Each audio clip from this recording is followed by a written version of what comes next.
देखो, तो ड्यूअलिटी पर बेस्ड दो थ्योरम करेंगे ना।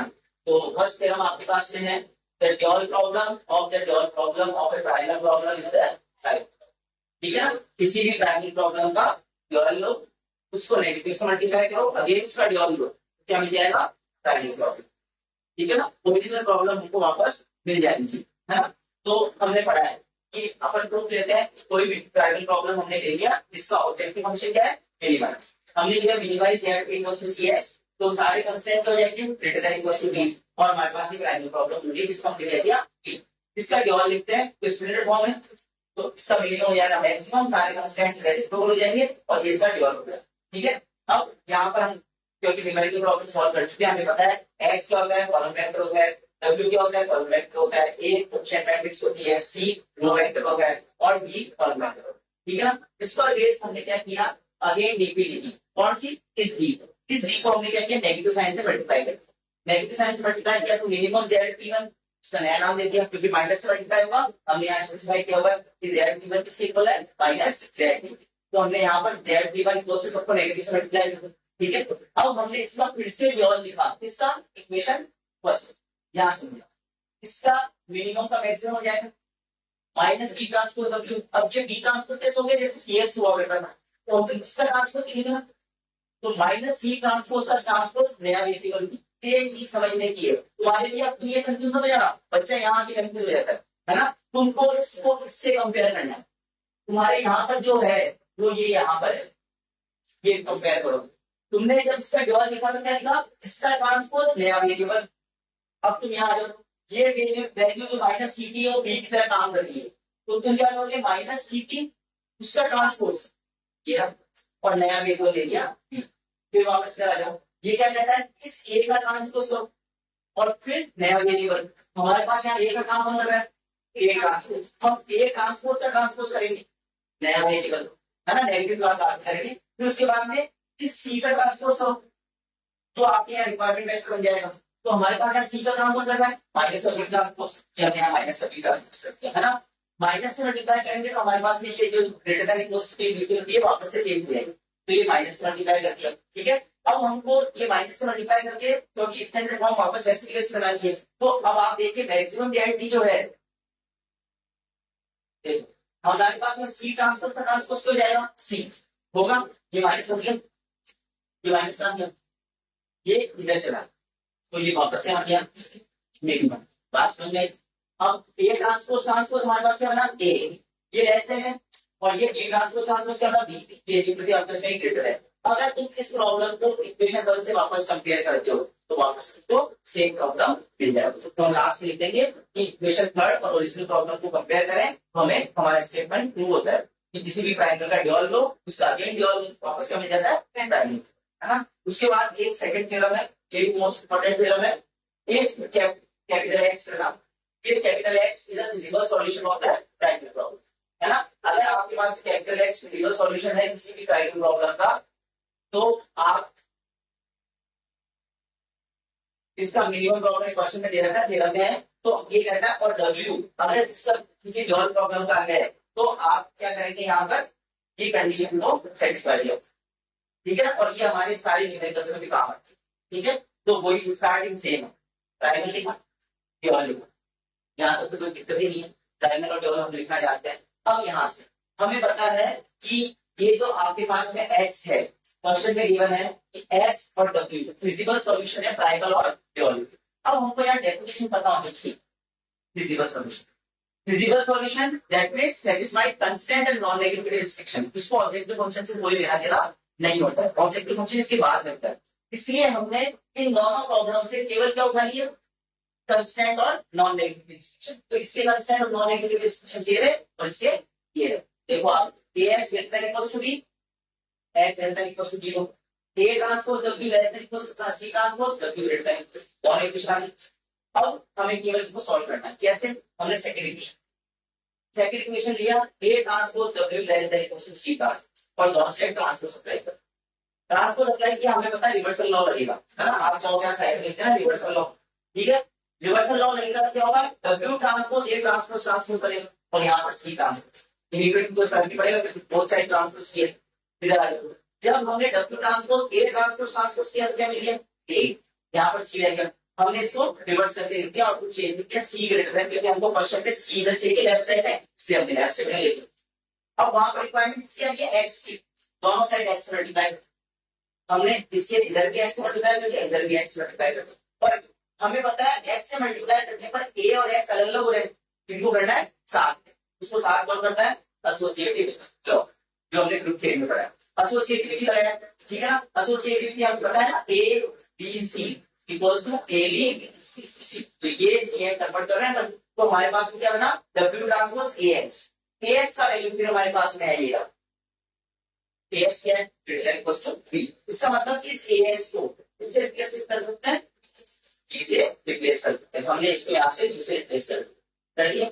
तो CX क्या है W, अभी भी हमारे पास में ये बच गई पूरी quantity W transpose B, W transpose B पूरा का पूरा एक स्केलर क्वांटिटी है, क्या है एक स्केलर क्वांटिटी है, और हम जानते हैं किसी भी स्केलर क्वांटिटी का ट्रांसपोज किया जाता है तो वापस वही क्वांटिटी मिल जाती है, इसका मतलब है W ट्रांसपोज B के ट्रांसपोज के इक्वल होगा। अगेन हमने यहाँ पर रिवर्सल लॉ लगा दिया, इस जगह हमने फिर से रिवर्सल लॉ अप्लाई कर दिया, रिवर्सल लॉ लगाया तो ये क्या बना आपके पास में B transpose W transpose transpose, जो आपके पास क्या बना B ट्रांसपोज W, और B ट्रांसपोज W तुमको दिखता है वहां पर, है ना, तो B ट्रांसपोज W ये आ गया आपके पास। तो अब आप देखो ऑब्जेक्टिव फंक्शन जब तुम देखोगे, यहाँ हमने इसको तो छोड़ा था, इधर इसको छोड़ा था और इधर इसको छोड़ा था, बाकी हमने दोनों फर्स्ट सेकंड इक्वेशन ले लिए थे, मैंने आपसे बोला फिजिकल सॉल्यूशन सेटिस्फाइड होंगे तो ऑब्जेक्टिव फंक्शन क्लियर होता है, हमने दोनों फिजिकल सॉल्यूशन की कंडीशन तो ले ली थी, फिर हमने बच्चे मान गए ऑब्जेक्टिव फंक्शन, है ना, तो हमने वहां से लिया B ट्रांसपोज W और यहाँ से लिया CX, B ट्रांसपोज W हमेशा ZD को रिप्रेजेंट करेगा और CX हमेशा ZD को रिप्रेजेंट करेगा, ठीक है, तो यहाँ पर आ जाओ तो ZB Z, बात नहीं, तो ये आपके पास में दो थ्योरम्स है, थ्योरम्स के नाम पर अभी मैंने तुमको केवल दो थ्योरम्स कराई है ट्रिविटी, बाकी पहले चैप्टर में तो सिंप्लेक्स में हमने जो थ्योरम्स दिए हमारे सिलेबस के अकॉर्डिंग वो है नहीं, लेकिन बेसिक बेसिक चीजें हमने डिस्कस कर ली, ठीक है, तो ये दो थ्योरम्स दिमाग में रखनी है, अच्छे से पढ़ लेना इनको, ठीक है, इसके बाद एक थ्योरम्स और दे रखी है उसको भी देख सकते हो तुम लोग चाहो तो, ठीक है, तो इनको देख करके फिर हमारा क्वेश्चन कंप्लीट करते हैं, क्लियर। अब अपन करते हैं स्ट्रेट न्यूमेरिकल, जो ये कंडीशन प्रूव करेगा कि ये ट्रायंगल से अपन दोनों कंडीशंस कैसे सेटिस्फाई करा, ठीक है।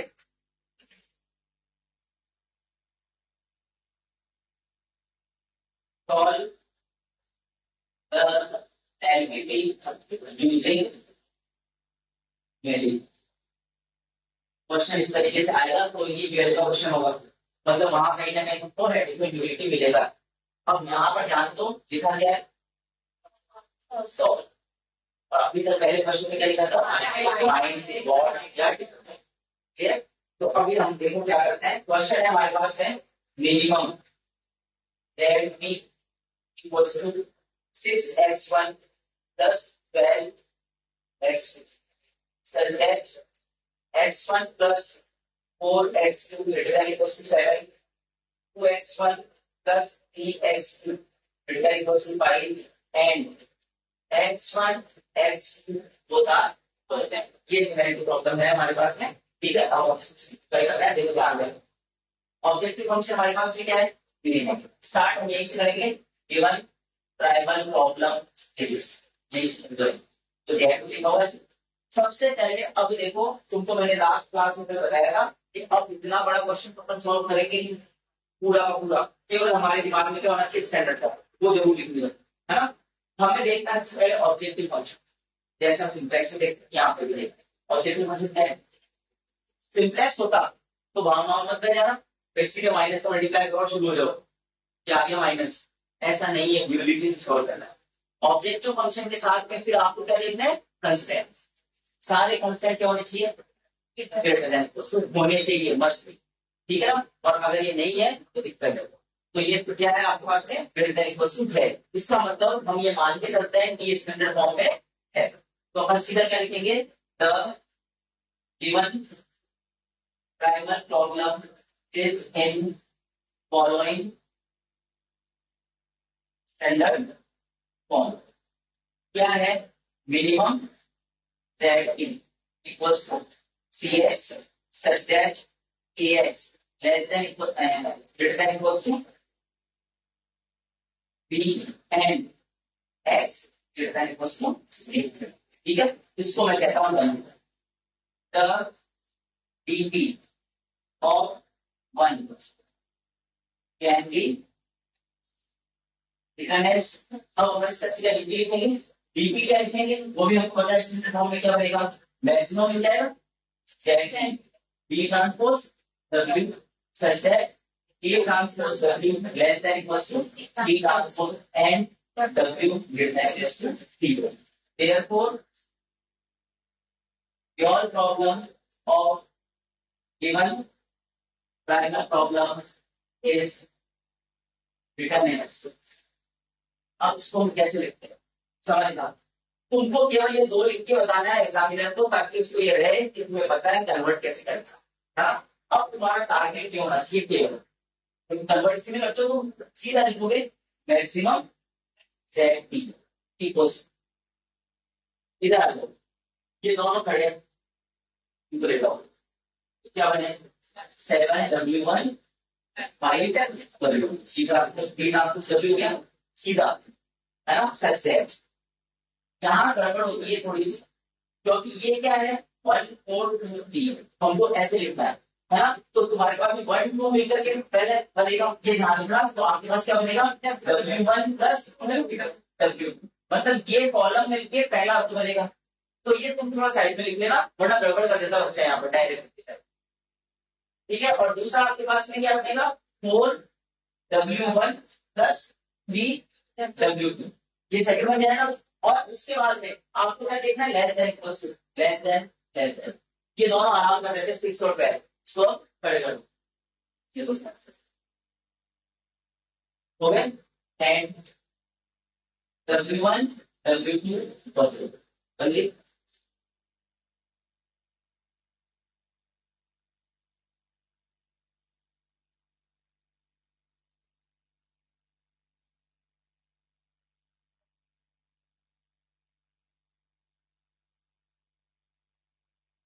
ठीक है। तो यहाँ पर अब देखो आपने जो पूरा क्वेश्चन सॉल्व किया एक लाइन में आया नहीं है, आया ना, बस तुम्हें ये चीज थोड़ी सी ध्यान रखनी है, यहाँ गड़बड़ हो जाएगी क्योंकि ये रो है, क्या बनेगा कॉलम, तो ये आपका रो 1 4 2 3 ट्रांसपोज करते हो तो ये ऐसे बन जाएगा 1 4 2 3 ट्रांसपोज करते, तो तुम ऐसे लिखोगे ना, तो W1 2W2 4W1 3W, यहाँ गड़बड़ मत करना, बाकी कोई डाउट है, बहुत क्लियर है, बहुत आराम से है।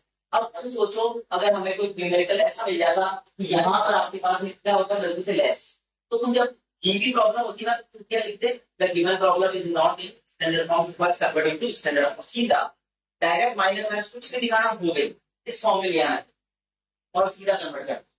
ये दोनों लिखने का रीजन क्या है मैंने बता दिया, तुम्हारी बुक में लिखा हुआ हो नहीं लिखा हुआ हो, मुझे ऐसा चाहिए कि आप ये लिखोगे ये लिखोगे ये लिखोगे, साइड में ये चीजें जरूर कर लेना, तुम्हारे काम की है, तुम जानते हो कितने इंटेलिजेंट हो, है ना, गड़बड़ हो जाएगा, पूरा क्वेश्चन सॉल्व हो जाए, पता चला हमने तो लिखना यूं था और हमने यूं लिख दिया, ये मोर हो जाएगा, ठीक है। अब हमारे पास इसके बाद मेरा काम था स्पेलिंग सिंपलेक्स मेथड की बात है, बताओ यूनिट खत्म हुई है नहीं हो गई, फिर ये क्वेश्चन करा देता हूँ, ठीक है। देखो अब हमारे पास दोनों कंस्ट्रेंट किसमें आ गए लेस है, सोच के देखो क्वेश्चन कितना इजी हो गया, हमें एक्चुअल में तो ये सॉल्व करना, अगर हम ये सिंप्लेक्स मेथड से सॉल्व करते तो क्या क्या होता, और जैसे फंक्शन देखते पहले मिनिमम में सॉल्व भी नहीं हो सकता, माइनस करते मैक्सिमाइज बनाना, दोनों कंस्टेंट है ग्रेटर, सर्कल्स होते हैं आर्टिफिशियल, दो आर्टिफिशियल को रिमूव करते हैं, फिर उसके बाद में हम सॉल्यूशन पर जाते हैं जो थर्ड या फोर्थ स्टेप में आ जाते, ठीक है। इसमें हमारे पास क्या फायदा हुआ, सीधा ऑब्जेक्टिव फंक्शन, दोनों कंस्टेंट स्लैब, है ना, तो सीधा अपन करना है। Now introducing slab variables W3 and W4 to the given constant, then the LPP becomes, ठीक है। तो अब हमारे पास में जो LPP है वो क्या बनेगी, देखो maximize Z Z D equals to क्या है आपके पास में 7w1 plus 5w such that w1 plus 2w2 plus w3 0 w4 फिर 4w1 plus 3w2 plus 0w3 plus w4। अब तो डायरेक्ट समझो है ना। और ये हो गया इक्वल्स टू 6 और 12। यहाँ पर 0w3 0w4 एंड w1 से w4 और आर सेम है, कुछ भी चेंज नहीं है। ठीक है, तरीका ऐसे करते हैं, कोई बात नहीं करते हैं, लिखा करिए सीजे डी। ठीक है, तो अब इधर देखो क्या आएगा सी बी बी नॉट है ना। इस चीज को ध्यान रखो, यहाँ पर क्या आएगा डब्ल्यू बी आएगा। अगर इसको नहीं है ठीक है, तो ये ध्यान रखनी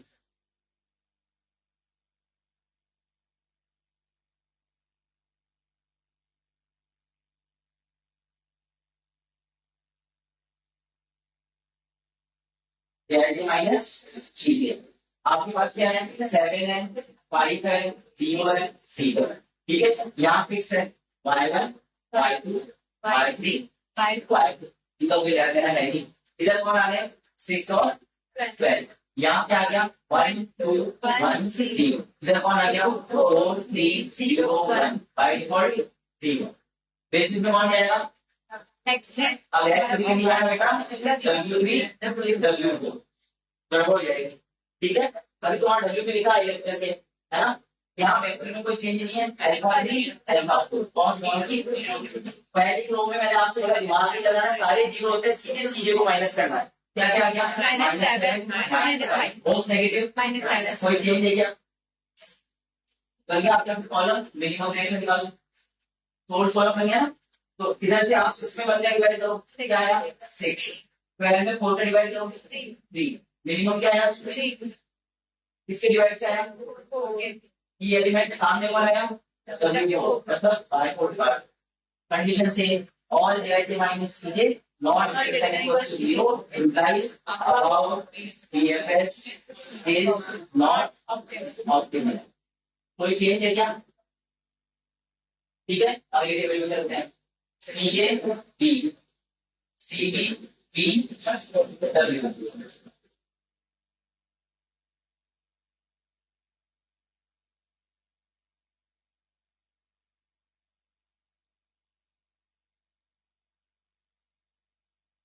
ठीक है, ये आपके पास हो गया क्या माइनस सीजे। यहाँ कोई चेंज नहीं 7 5 0 0 y1 y2 y3 and y। सबसे पहले आप क्या करते हो बेसिस में कौन रिमूव हुआ 4, तो 3 तो अपनी जगह पे थे 4 की कौन आ गया 1 आ गया अल्फा 3 अल्फा 1 3 की कॉस 0 1 की कॉस 7। बेसिस में जो है यूनिट मैट्रिक्स बनाएंगे 1 1 में बनाया 3 पे बनाएगा बाकी चीजों। पहला काम क्या करते हैं की एलिमेंट से डिवाइड कर दो, की एलिमेंट से डिवाइड करेंगे तो कितना आ गया 3 ये 1 ऑलरेडी आ चुका है ये हो गया d बाय 4 और ये 1 by 4। Clear, previous present previous.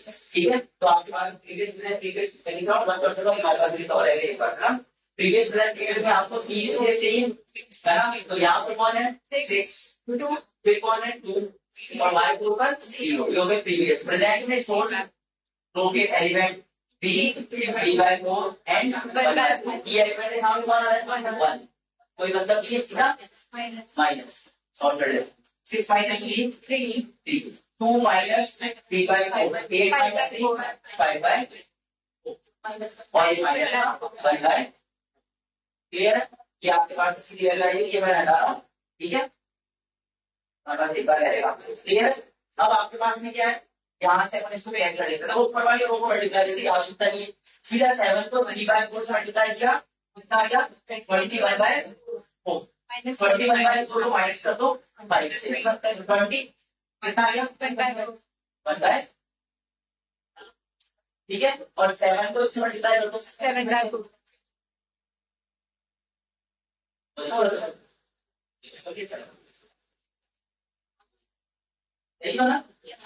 ठीक है, 7, ठीक है। तो ये आपके पास में क्या आया, सारे पॉजिटिव आ गए। अब आप देखो यहाँ क्या लिखोगे, all Z A minus C J greater than equal to 0 implies above BFS is optimal. Optimal solution is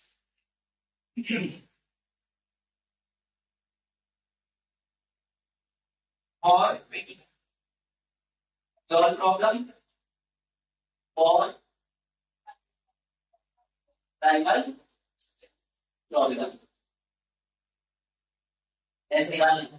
अब योर प्रॉब्लम हमने सॉल्व किसको किया, योर, है ना? तो बेसिस में जो है वही पढ़ते हैं। बेसिस में W1 है, W1 का वैल्यू कितना है, W2 ओरिजिनल वेरिएबल है क्या, 0। ओरिजिनल में क्या है, केवल W1 W2 के लिए दूसरे हम हमेशा ओरिजिनल वहां पर भी कर सकते हैं, यहाँ पर भी। अब उनको लेना है कौन सा objective function maximum, ZD 7W1 plus 5W2 कितना आया, क्या आया, क्या आपके पास कितना आया। अब ड्यूअलिटी का जादू देखेंगे कि ये कैसे प्राइमल का सॉल्यूशन भी निकाल देता है ना? हमने सॉल्व किसको किया, ड्यूअलिटी, लेकिन हम अब आंसर किसका पढ़ेंगे, प्राइमल। कैसे पढ़ते हैं ध्यान देना, ये इसकी फर्स्ट टेबल है। फर्स्ट टेबल में जहां यूनिट मैट्रिक्स बनी है ये लास्ट टेबल में, चाहे तो सेकंड हो, थर्ड हो, फोर्थ हो, उसी पोजीशन पे जाए। तब ये लास्ट टेबल है, ये यहाँ है। ओरिजिनल वेरिएबल कितने थे, 2, x1 और x2। अगर 3 होते, 4 होते, जितने भी होते, रिवर्स ऑर्डर से लिखना शुरू करना। जैसे 3 होते तो पहले 3, फिर 2, फिर 1, और 4 होते तो 4, 3, 2, 1। अभी कितने हैं, 2। लास्ट यूनिट मैट्रिक्स पोजीशन पे जाना है, जो भी ये इस वाले को और इस वाले को, इन दोनों में नीचे लगाओ एरो, इसको कहोगे और इसको कहोगे। ब्लैक पेन से हाईलाइट करके लिखना आराम से। अगर यहाँ अब तू समझ रहा हो, अगर 3/3 का होता तो 1 0 0 0 0 0 0 1 बनता, तो ये लास्ट में आता 3 फिर 2 फिर 1। अब तुम्हें x1 का वैल्यू मिल गया 0। इसके आंसर याद क्यों नीचे गलती से, वहां पर तो क्या है पॉजिटिव, यहाँ की सिर्फ 7/4 सिर्फ 3/4 पे आना तो आंसर है, एक पॉजिटिव आ गया ना, यहाँ नहीं, यहाँ गड़बड़ है। ठीक है, अब यहाँ पर आ जाओ x2 कितना है, 7/4।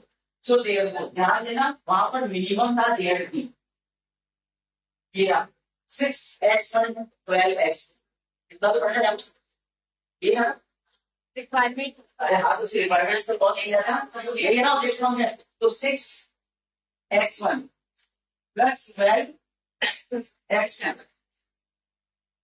4 3 7 3 मिनिमम ZD क्या है,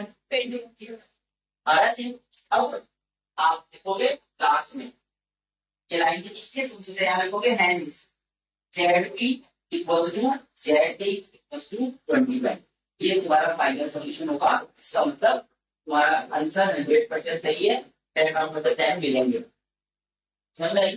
तो आपने एक क्वेश्चन से बताओ ना तो सरप्लस की जरूरत पड़ी ना आर्टिफिशियल की पड़ी, एक ही क्वेश्चन सॉल्व किया, उसकी खुद की भी पता चल गई और इमेज की पता चल, है ना? अगर उसका इमेज दूसरा होगा लिखने के तो उनका आंसर नहीं आएगा, समझ लो। तो इसलिए दोनों का आंसर क्या आना चाहिए, सेम। अब समझ में आ गया, मैंने वहां पर लिखा है नीड ऑफ ड्यूअलिटी में सेकंड पॉइंट की ऑप्टिमिलिटी कंडीशन चेक करने का मतलब है अगर ZP और ZD सेम आ जाते तो आपका आंसर 100% करेक्ट। ठीक है, तो इसी के साथ ही सेकंड यूनिट फिनिश होती है। ठीक है।